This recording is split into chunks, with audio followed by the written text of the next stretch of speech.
Let's see question number 23 from exercise 19.13। क्या दिया गया था? बोला गया इंटीग्रेट करने के लिए x square divided by x square plus 6x+12 integrate करने के लिए। तो जब भी देखो न्यूमरेटर का डिग्री सेम है तब इसे बोला जाता है इम्प्रॉपर फ्रैक्शन। और इम्प्रॉपर फ्रैक्शन को सबसे पहली बात आपको पार्शलाइज करना होगा, मतलब एक्स स्क्वायर को आपको डिवाइड करना होगा एक्स स्क्वायर प्लस 6x+12 से। तो कितने टाइम्स लगेंगे? 1 टाइम्स, यानी कि x square plus 6x plus लिखे जा सकते हैं 12। Sign change sign change sign change, देखो ये दोनों टर्म्स कैंसिल आउट हो गए, यानी कि रिमाइंडर बच गया -6x-12। यानी कि देखो लिखने का तरीका क्या होता है, यहाँ से लिखा जाता है रिमाइंडर है ना, जो भी आया क्वोशेंट 1 प्लस रिमाइंडर। तो रिमाइंडर कितने आए? -6 इंटू आए थे x-2। एक काम किया जाए -1 सिर्फ कॉमन लिया जाए, ठीक है।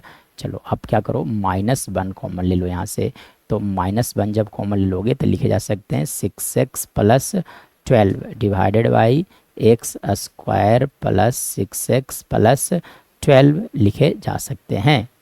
चलिए अब इसके बाद आपको क्या करना है? इंटीग्रेट करना है, ठीक है। का होल इंटू dx लिखा जाए। चलिए अब आप देखो यहाँ से अगर मैं बात करूँ तो लिखे जा सकते हैं, क्या लिखा जा सकता है? dx, और ये माइनस साइन को मैं बाहर कर रहा हूँ तो लिखे जा सकते हैं 6x+12 डिवाइडेड बाई आप लिख दो यहाँ से x square plus 6x+12 dx लिखा जाए।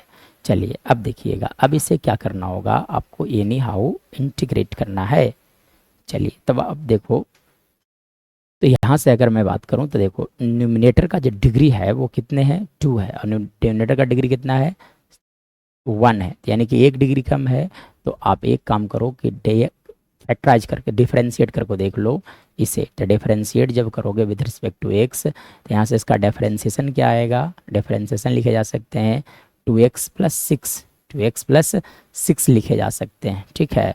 चलिए तब आप कुछ इस फॉर्मेट में लिखा जाए कि डिफरेंशिएशन यहाँ पर लिखा जाए, ठीक है ना। तो चलो देखो मैं क्या करता हूँ, यहाँ से ये देखो dx का इंटीग्रेशन क्या हो गया? x माइनस को रहने दिया जाए। देखो 6x को मॉडिफाई मैं कर रहा हूँ, यहाँ पे ले देता हूँ 6x 2x+6, और ये रॉन्ग हो चुका है, ठीक है। इसके लिए आप क्या करो, यहाँ से 3 से मल्टीप्लाई, तो 6x लिखा गया, यहाँ देखो +18, तो आप क्या करो -18, और पहले से क्या था 12, ठीक है। और डिवाइडेड बाई लिख दो आप x square plus 6x+12 into dx। ऐसा क्यों किया? क्योंकि हम लोगों ने पहली बात तो यहाँ पर dc सेट कर दिया है, ठीक है।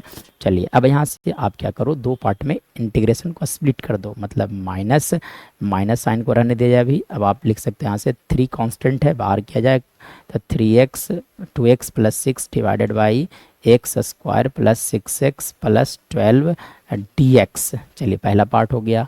यहाँ से देखो मल्टीप्लाई करोगे तो कितने आएंगे? -6, तो -6 को इंटीग्रेशन से बाहर, और sorry 12 - 18 that is equal to -6, और सेकेंड पार्ट में लिखे जा सकते हैं एक्स स्क्वायर प्लस 6x+12। चलिए ये हो गया ब्रैकेट क्लोज। उसके बाद क्या किया जाए कि आप एक काम करो कि -3 से मल्टीप्लाई कर दो यहाँ पे, ठीक है। चलिए तो ये सेकंड पार्ट, जो फर्स्ट पार्ट जो आपको दिख रहा है, इसका इंटीग्रेशन क्या लिखे जाएंगे? तो ये आ गया बेसिक सा फॉर्मेट पे f'(x/fx) के फॉर्मेट पे आ गया। सो यहाँ से आप लिख सकते हो, क्या लिखा जा सकता है? x-3 log mod x square plus 6x+12 minus into minus यहाँ पे हो जाएंगे प्लस, तो +6 इंटू dx अपॉन लिख दिया जाए एक्स स्क्वायर प्लस 6x+12। चलिए अब देखिए इसके बाद देखा जाए, ठीक है। तो देखो यहाँ का अगर मैं बात करूँ तो ये जो सेकंड पार्ट जो बचा हुआ है, इसे कैसे इंटीग्रेट किया जाएगा? तो देखो इसे इंटीग्रेट करने के लिए आप यहाँ पर ये 9 स्पेशल इंटीग्रल में से किसी भी एक फॉर्मेट पर लेकर चलना होगा, मतलब इसे इंटीग्रेट किया जाए, ठीक है। तो देखो सिर्फ मैं इस टर्म को लेकर चलता हूँ, तो देखा जाए, है ना। This is condition number 1, suppose that this is condition number 1 here, ठीक है ना। आप सपोज कर लो कि कंडीशन नंबर कौन सा है? 1, ठीक है। तो मैं सपोज कर लेता हूँ कि आई से मान लेता हूँ जो सेकंड पार्ट में लिखा गया था, dx अपॉन क्या लिखा हुआ था? एक्स स्क्वायर प्लस 6x+12 लिखे गए थे। चलिए अब इसे मैं क्या करता हूँ, इंटीग्रेट करना था तो इसे आप होल स्क्वायर में कन्वर्ट कर लो। तो देखो यहाँ से लिखे गए हैं D x upon x square, तो एक्स स्क्वायर को आप समझ सकते हैं वो एक्स का होल स्क्वायर प्लस 2ab, तो 2x इंटू 3 आप लिख दो, ठीक है। चलिए तब आपको क्या करना होगा कि यहाँ पर 3 का स्क्वायर ऐड कर दो और 3 का स्क्वायर सब्ट्रैक्ट, और पहले से कितने लिखे गए थे 12, तो 12 रहने दिया जाए। मतलब आप लिख सकते हैं यहाँ से dx अपॉन लिखा जाए x प्लस 3 का होल स्क्वायर, और यहाँ से देखो तो 12 minus 9, 12 minus 9 is equal to 3, यानी कि इस टर्म का इंटीग्रेशन करने के लिए आप समझ सकते हो कि dx अपॉन एक्स प्लस 3 का होल स्क्वायर प्लस यहाँ पे लिख सकते हो आप √3 का होल स्क्वायर। मतलब एक 9 स्पेशल इंटीग्रल में से dx अपॉन अगर रहता है x square plus a square, तो इसका इंटीग्रेशन लिखा जाता है 1/a tan inverse of x by a, ठीक है। यानी कि इसका इंटीग्रेशन क्या लिख सकते हो आप 1/a, मतलब 1/√3 tan inverse of x by a, तो x कौन हो गए, x प्लस 3 डिवाइडेड बाई आप लिख सकते हैं यहाँ से √3।